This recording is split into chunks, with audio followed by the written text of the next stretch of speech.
అబద్ధాలకు brand అంబాసిడరే Revanth Reddy. రుణమాఫీ దాని మీద కూడా అబద్ధం ఆడిండు. రుణమాఫీపై ఇలా రేవంత్ రెడ్డి నాలుక మట్టబడ్డది. నేను రాగానే డిసెంబర్ 7 నాడు 2 లక్షలు మాఫీ చేస్తాను బిడ్డ.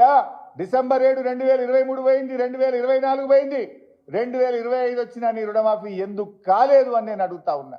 పెద్ద పెద్ద మాటలు డైలాగులు ఇచ్చిపెట్టుంది.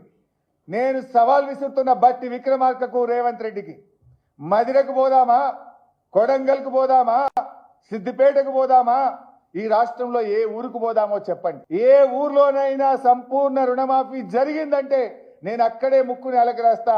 జరగకపోతే మీరు ముక్కు నేలకు రాసి క్షమాపణ చెప్తారా అని చెప్పి ఈ రోజు రేవంత్ రెడ్డిని నేను అడుగుతా ఉన్నా. ఇలా రుణమాఫీ విషయంలో నాలుక మట్టబడ్డది. ఇదే రేవంత్ రెడ్డి ఏమన్నాడు, 2 లక్షల పైన వాళ్ళు డబ్బులు కట్టుండ్రి, మీకు కూడా మాఫీ చేస్తా అన్నాడు.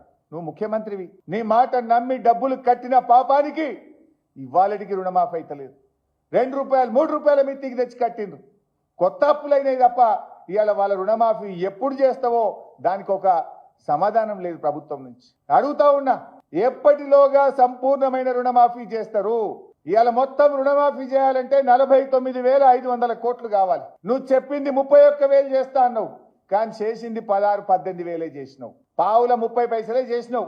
ఇంకా ఆటాన బారాన మంది మిగిలే ఉన్నారు ఊళ్ళల్లో. అది ఎప్పుడు చేస్తావో చెప్పాలి.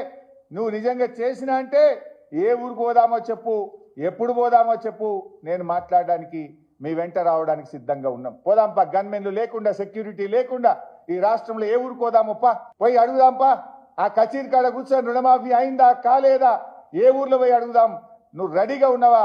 నిజంగా నువ్వు చేసింది నిజమైతే, రుణమాఫీ జరిగిందని నువ్వు నమ్మితే ఎందుకు భయపడుతున్నావు? పోదాంపా, ఏ ఊరికి పోదాం. నువ్వు రావట్లేదంటే నువ్వు రుణమాఫీ చేయనట్టు, రైతుల్ని మోసం చేసినట్టు.